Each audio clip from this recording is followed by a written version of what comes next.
Shalom jemaat Tuhan Victory Church Indonesia dan juga semua grup VMC dimanapun Anda berada. Hari ini kita tiba di akhir tahun 2020 di pertengahan bulan Desember. Merry Christmas and Happy New Year.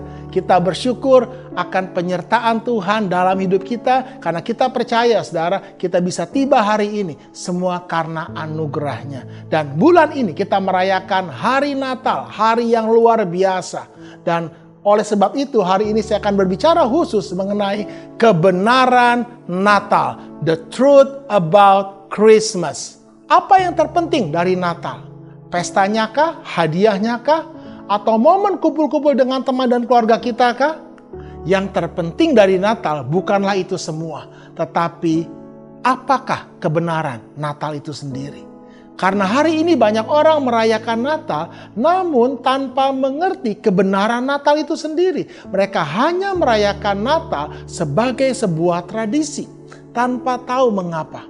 Sama seperti sebuah penelitian perilaku yang dilakukan terhadap 5 monyet dalam sebuah kandang yang besar, di mana sekelompok peneliti menempatkan 5 monyet dalam sebuah kandang, dan di tengah kandang ada tangga dengan pisang di atasnya. Setiap kali seekor monyet itu naik ke atas tangga, para peneliti menyemprotkan monyet-monyet yang lain dengan air dingin. Setelah beberapa saat terjadi, setiap kali ada seekor monyet naik ke tangga, monyet yang lain menarik dan memukuli monyet tersebut. Sampai satu waktu, tidak ada monyet yang berani naik ke atas tangga untuk mengambil pisang tersebut. Para peneliti lalu mengganti salah satu monyet dengan monyet yang baru, yang lalu segera naik tangga untuk mengambil pisang itu. Monyet yang lain segera menarik, memukulinya. Monyet baru itu setelah dipukul beberapa kali, monyet baru ini berhenti mengambil pisang itu tanpa tahu mengapa. Monyet yang kedua pun diganti. Dan hal yang sama pun terjadi sampai akhirnya semua monyet diganti. Tidak ada satupun yang berani naik mengambil pisang tersebut. Sampai akhirnya 5 monyet yang baru itu pun diganti semua. Hal yang sama tetap terjadi setiap kali ada yang naik tangga, monyet yang lain menarik, memukuli. Jika mungkin ada monyet yang bertanya, mengapa memukuli semua yang naik tangga? Saya yakin jawabannya adalah, saya tidak tahu. Begitulah yang dilakukan di sekitar. Jangan sampai Anda dan saya seperti monyet-monyet ini. Mereka melakukan sesuatu tanpa tahu kebenarannya. Khususnya dengan momen Natal yang kita rayakan setiap tahunnya. Ketidaktahuan akan kebenaran menyebabkan timbulnya asumsi dan cerita-cerita hayalan mitos yang akhirnya dipercaya sebagai sebuah kebenaran. Sadarlah saudara, jangan sampai kita hidup dalam kebohongan. Yang terpenting dari Natal bukanlah pesta, hadiah, atau acara kumpul-kumpulnya, tetapi kebenaran dari Natal itu sendiri. Winston Churchill pernah berkata, "The most valuable things in the world is the truth. So valuable that it has often been barricaded by a bodyguard of lies." Yang paling berharga di dunia ini adalah kebenaran. Begitu berharganya sehingga seringkali dibarikade, dihalangi oleh pengawal kebohongan. Kita semua tahu bahwa iblis adalah bapa dari segala dusta.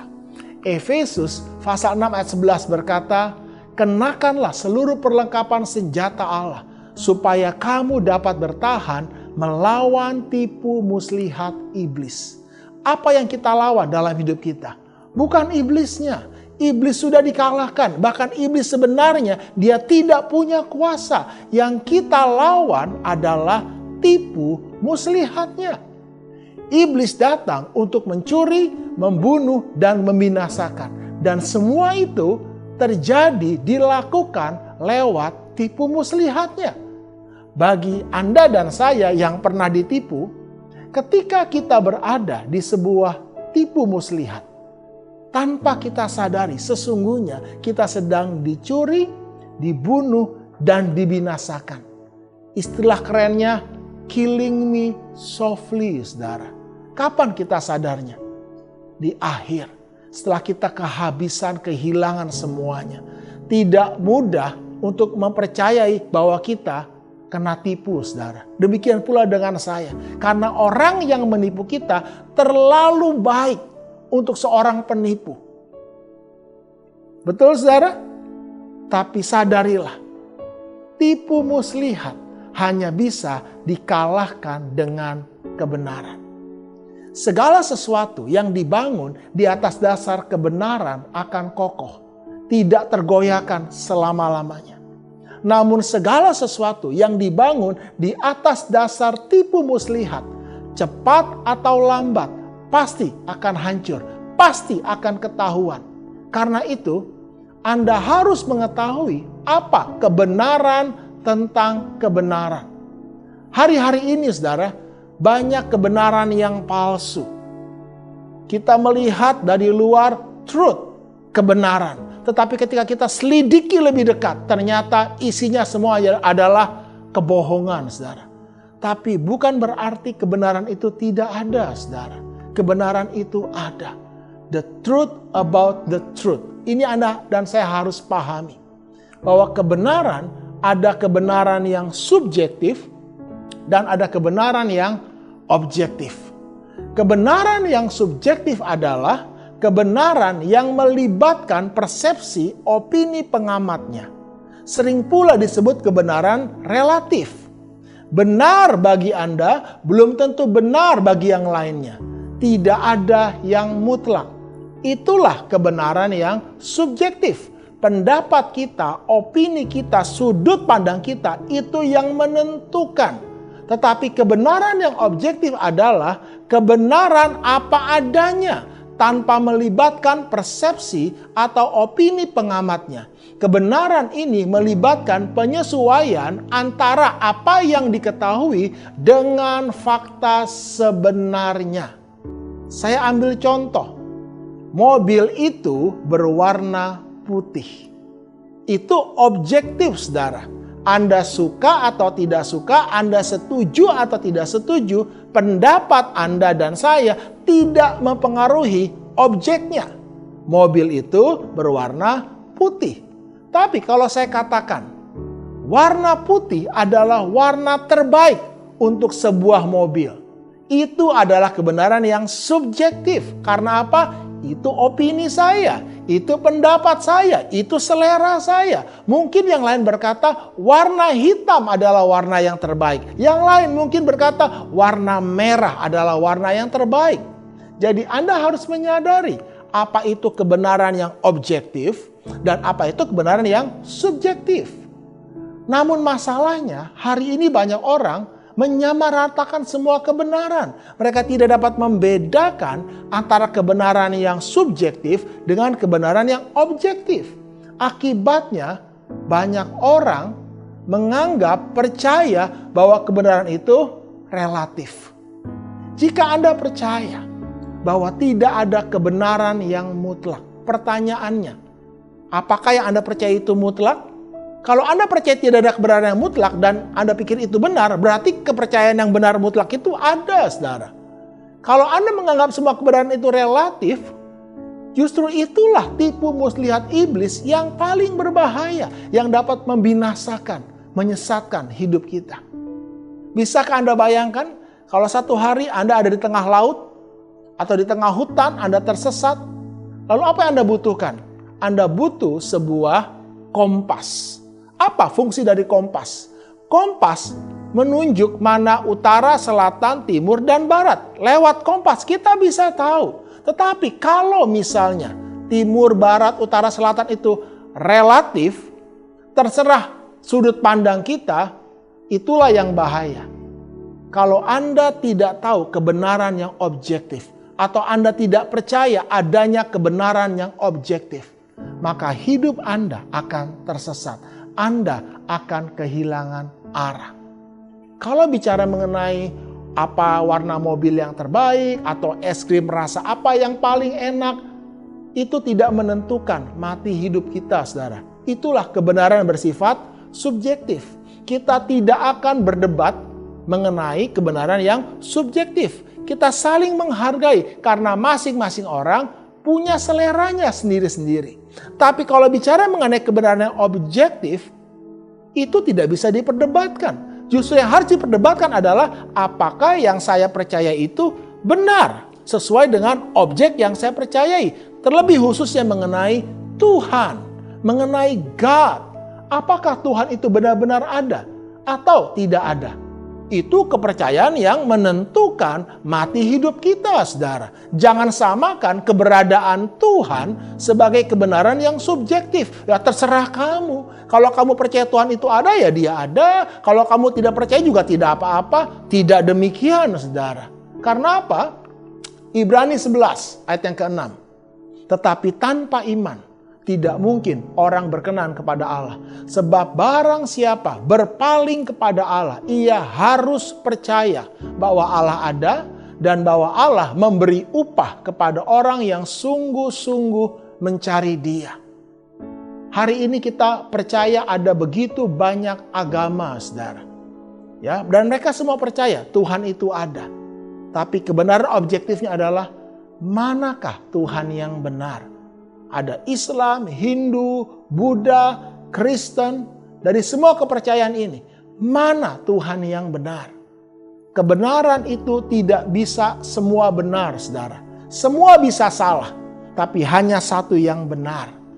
Dan kita harus cari tahu, apakah yang kita percaya itu benar atau bukan. Karena kebenaran yang objektif adalah kebenaran yang berani diuji coba, saudara. Contoh misalnya, virus vaksin COVID-19. Kalau ada satu vaksin dinyatakan ini bisa menyembuhkan COVID-19, ya, mencegah kita kena virus COVID-19, itu harus diuji dulu, saudara. Itu bukan hanya pendapat 1-2 orang. Semua orang sepakat bahwa vaksin ini dapat membantu kita untuk kebal terhadap virus COVID-19.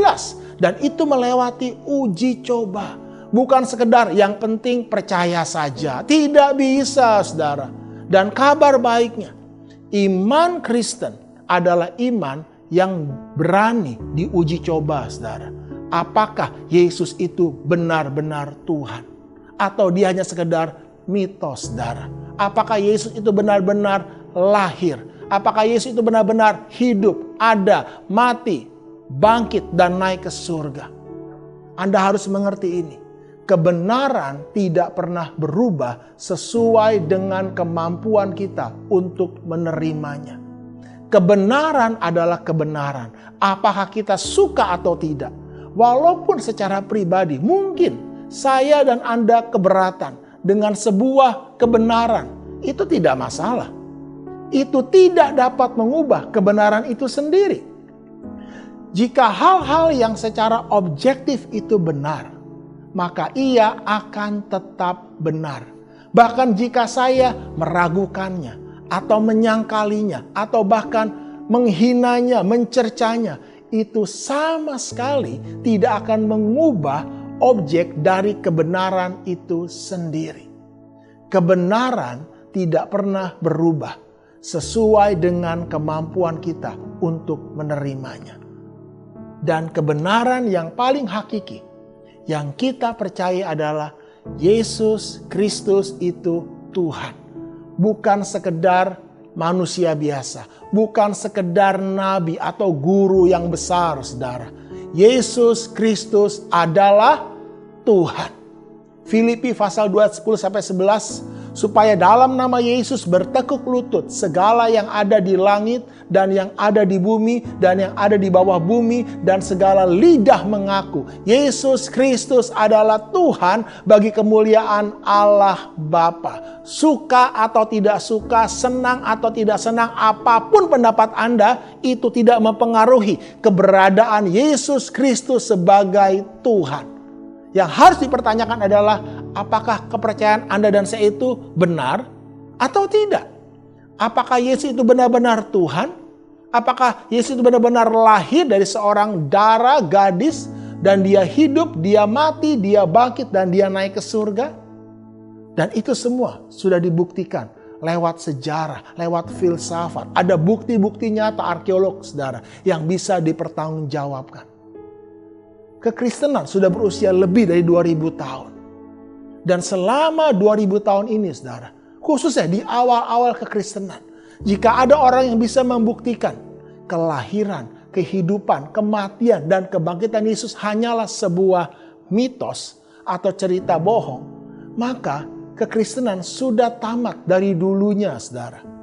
Karena kematian, kebangkitan Yesus adalah peristiwa yang dicatat bukan hanya oleh Alkitab, tetapi oleh sejarawan-sejarawan dari pihak Romawi, orang Yahudi pun mengakui, saudara. Bahkan orang-orang yang tidak mengenal Tuhan pun menulis bahwa itu fakta sejarah, bukan isapan jempol. Karena kalau Yesus tidak benar-benar lahir, mati, bangkit, dan naik ke surga, ya buat apa kita hari ini hidup kudus, saudara? Mari kita hidup foya-foya seenaknya, karena surga tidak ada, neraka tidak ada, dosa tidak ada. Namun, kalau kenyataannya, faktanya adalah bahwa Yesus itu benar-benar hidup, mati, bangkit, dan naik ke surga, Anda harus percaya. Surga, neraka itu benar-benar ada. Dosa itu benar-benar nyata. Dan kita harus mempertanggungjawabkan hidup kita di hadapan Tuhan.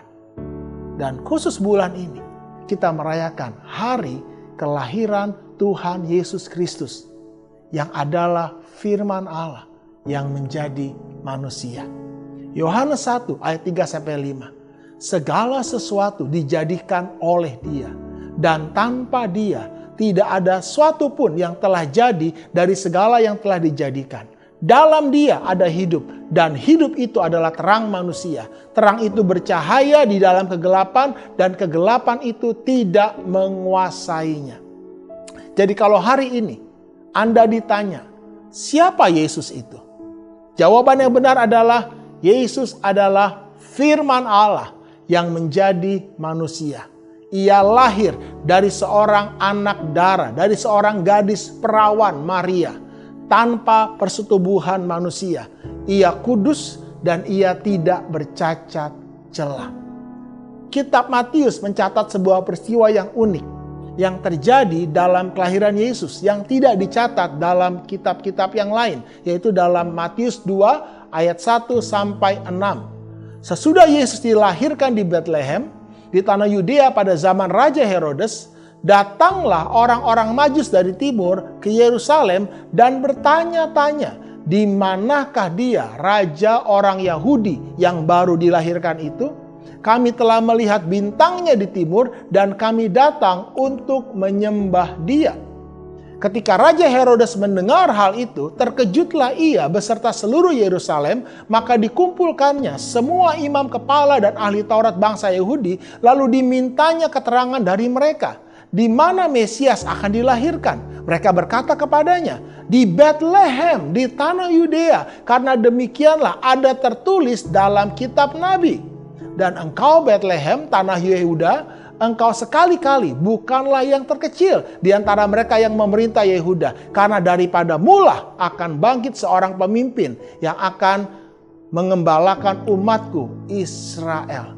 Ketika orang Majus datang bertanya kepada Raja Herodes, di manakah Raja Yahudi yang akan dilahirkan itu? Herodes terkejut, karena Herodes tidak tahu. Tiba-tiba ujuk-ujuk datang 3 orang Majus dari timur. Mereka rombongan besar, saudara, dan bertanya, di manakah Raja Yahudi yang baru dilahirkan itu? Lalu Herodes bertanya kepada para imam kepala dan ahli Taurat. Lalu mereka membaca kitab Taurat, saudara. Anda harus tahu bahwa ada 351 nubuatan tentang Mesias dalam kitab Perjanjian Lama yang semuanya tergenapi oleh Yesus Kristus. Profesor matematika dan astronomi Peter W. Stoner membuat pernyataan bahwa kemungkinan untuk satu orang menggenapi 8 dari 351 nubuatan Mesias sebagai suatu kebetulan itu sama dengan 1:10⁻17. Itu setara dengan seluruh negara bagian Texas Amerika dipenuhi dengan koin dolar perak sedalam 2 kaki dan kemudian mengharapkan seorang pria dengan mata tertutup berjalan melintasinya dan menemukan 1 koin yang Anda tandai pada percobaan pertamanya. Jadi dengan kata lain, kelahiran Yesus ke dalam dunia ini bukanlah sebuah kebetulan. Dan Yesus bukan hanya menggenapi 8 dari 351 nubuatan, tetapi semuanya digenapi di dalam Yesus Kristus. Pertanyaan pentingnya, apakah itu sebuah kebetulan atau itu sebuah kebenaran? Tidak mungkin itu sebuah kebetulan. Kalau Anda percaya bahwa Yesus hanyalah kebetulan menggenapi 351 nubuatan itu, rasanya orang itu perlu diperiksa kesehatan jiwanya, saudara. Dan yang menarik dari kisah ini adalah 3 tokoh yang terlibat. Ya, siapakah 3 tokoh yang terlibat itu? Raja Herodes, orang Majus, dan juga imam kepala dan para ahli Taurat. Raja Herodes tidak tahu kebenaran. Orang Majus mencari kebenaran. Imam kepala tahu kebenaran. Dari 3 tokoh ini, menurut Anda, siapa yang paling terlihat buruk? Herodes, orang Majus, atau para imam kepala dan ahli Taurat? Para imam kepala dan ahli Taurat, menurut saya, dan saya percaya Anda sepakat, adalah yang terburuk dari 3 tokoh ini. Karena Herodes dan orang Majus adalah orang-orang yang di luar kebenaran. Mereka tidak tahu akan kebenaran lahirnya Mesias. Tetapi sebaliknya, para imam kepala dan ahli Taurat ini, mereka tahu kebenaran ini. Bahwa ada nubuatan lahirnya seorang Mesias. Namun mereka tidak melakukan apa-apa. Mereka tahu Mesias akan lahir di Bethlehem. Tetapi kebenaran yang mereka tahu itu bukannya membuat mereka senang, semangat, bahagia, menjadi berkat, malah jadi kutuk. Karena mereka tidak melakukan apapun mengenai kebenaran yang mereka sudah ketahui itu. Ketika Herodes bertanya, di mana bayi itu yang akan dilahirkan? Mereka segera tahu jawabannya. Mereka memberitahu kemana harus mencarinya. Tetapi mereka tidak cukup peduli dan cukup untuk punya semangat untuk pergi bersama orang Majus itu dan menyelidikinya sendiri. Bethlehem hanya berjarak sekitar 6 mil atau 10 kilometer dari Yerusalem. Sebuah jarak yang tidak terlalu jauh untuk ditempuh pada masa itu. Yang dapat ditempuh sekitar kurang lebih 2 jam dengan berjalan kaki. Saat itu orang-orang yang tinggal di Bethlehem sudah biasa pulang pergi ke Yerusalem untuk membeli dan menjual. Dan pada hari Sabat mereka pergi ke Bait Suci. Dan kondisi jalan pun bagus pada masa itu. Karena itu adalah jalan yang sering dilalui oleh banyak orang. Para imam kepala dan ahli Taurat itu seharusnya mereka bernyanyi dan menari karena Mesias telah datang. Namun sebaliknya, mereka malah mengabaikan kelahirannya. Mereka terlalu sibuk mempelajari ayat-ayat hukum Taurat sampai mereka tidak punya waktu untuk datang pergi melihat kebenaran itu menjadi nyata dalam hidup mereka. Dan dalam kisah ini, saudara, ada satu fakta yang pasti, yaitu bahwa semua orang yang terlibat memiliki informasi dasar yang sama. Mereka semua tahu bahwa seorang bayi telah lahir di Bethlehem. Dan mereka semua tahu siapa bayi ini. Herodes tahu dan mencoba membunuhnya. Para ahli Taurat tahu, namun mengabaikannya. Orang Majus tahu dan mencari untuk menyembahnya. Pertanyaan pentingnya sekarang adalah, bagaimana dengan Anda? Anda sudah tahu bahwa Yesus Kristus ialah Tuhan. Tuhan Yesus menggenapi 351 nubuatan. Khususnya juga tentang kelahirannya bagi kita semua 2000 tahun yang lalu. Pelajaran terpenting dari kisah Natal ini adalah ternyata mungkin sekali untuk kita tahu banyak hal kebenaran. Tetapi sesungguhnya kita tidak peduli dengan kebenaran itu sendiri. Karena kita terlalu sibuk dengan urusan kita sendiri. C.S. Lewis menulis ini. Carilah dirimu sendiri. Dan pada akhirnya kamu hanya akan menemukan kebencian, kesepian, keputusasaan, kemarahan, kehancuran, dan kerusakan. Tetapi carilah Kristus dan kamu akan menemukan Dia. Dan dengan Dia segala sesuatu dilemparkan ke dalamnya. 2 Korintus 5:15 menulis, dan Kristus telah mati untuk semua orang, supaya mereka yang hidup tidak lagi hidup untuk dirinya sendiri, tetapi untuk Dia yang telah mati dan telah dibangkitkan untuk mereka. Anda harus sadar bahwa kita diciptakan bukan untuk diri kita sendiri. Kita diciptakan bukan untuk hidup menurut keinginan kita, kepentingan kita, tetapi kita diciptakan untuk kepentingan Allah, untuk mengasihi Allah. Jadi ketika Anda berfokus pada diri Anda sendiri, yang Anda temukan adalah kekosongan, kehampaan, kebencian, kemarahan, hal-hal yang najis. Karena itulah saudara, Yesus datang ke dunia ini. Dia menebus dosa kita. Dosa artinya adalah hamartia. Meleset, tidak kena sasaran. Ketika Anda dan saya hidup berpusat pada diri kita sendiri, kita kehilangan sasaran tujuan hidup kita. Tapi ketika Yesus datang, Dia mengambil semua dosa kita. Dia mengambil semua kotoran dalam hidup kita. Dan dikatakan, Ia sendiri telah memikul dosa kita di dalam tubuhnya di kayu salib. Supaya kita yang telah mati terhadap dosa hidup untuk kebenaran. Oleh bilur-bilurnya kamu telah sembuh. Dengar baik-baik saudara. Yesus datang, Yesus lahir ke dunia ini. Bukan supaya kita punya acara Natal. Bukan supaya kita bisa pakai baju baru atau kumpul-kumpul. Lebih dari itu saudara. Yesus datang ke dunia ini, Dia lahir untuk menebus, memikul semua dosa Anda dan saya. Yohanes 18 ayat 37 berkata, untuk itulah aku lahir dan untuk itulah aku datang ke dalam dunia ini. This is the season, but this is the reason. Semua kebenaran agama dan kepercayaan yang ada di dunia ini berkata, Anda harus memikul dosa Anda sendiri.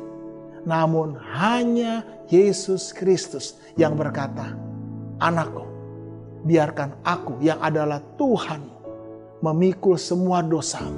Lihat, aku sendiri telah memikul semua dosamu di dalam tubuhku di kayu salib. Supaya kamu dapat hidup untuk kebenaran. Dan oleh bilur-bilurku, kamu sudah sembuh. Kebenaran yang sejati lebih dari sekedar sebuah ayat atau pengetahuan. Tetapi seorang pribadi yang sangat mengasihi dan peduli dengan kita. Namanya ialah Yesus Kristus. Dan Dia lahir di Bethlehem 2000 tahun yang lalu. This is the season, but this is the reason. Karena itu saudara, saya rindu kita merayakan Natal. Bukan hanya sebagai sebuah tradisi. Tanpa kita mengetahui arti kebenarannya. Sadarlah bahwa Anda dan saya sangat dikasihi. Karena begitu besar kasih Allah akan dunia ini. Sehingga Ia telah mengaruniakan anaknya yang tunggal. Supaya setiap orang yang percaya kepadanya tidak binasa. Melainkan beroleh hidup yang kekal. Yesus Kristus adalah Tuhan yang lahir, hidup, mati, memikul semua dosa kita di kayu salib, dan Dia bangkit, dan Dia naik ke surga, dan saat ini Dia duduk di tahta, memerintah sebagai Tuhan dan sebagai Raja, dan itu adalah kebenaran yang objektif. Barang siapa percaya, ia tidak akan binasa. Mari kita berdoa. Bapa, kami terima kebenaran-Mu hari ini. Di dalam nama Tuhan Yesus, celikan mata kami. Kami mau membangun hidup kami. Bukan di atas dasar kepalsuan atau kebohongan. Tapi di atas dasar kebenaran. Bahwa Engkau adalah Tuhan yang menciptakan segala sesuatu. Engkau memerintah, Engkau berkuasa dalam hidup kami. Karena Engkau telah memikul semua dosa kami. Di dalam tubuh-Mu di kayu salib. Dan oleh bilur-bilur-Mu, kami sudah sembuh. Kami percaya Tuhan. Kami terima ini. Di dalam nama Tuhan Yesus. Setiap kita yang percaya bersama-sama katakan amin. Tuhan Yesus memberkati.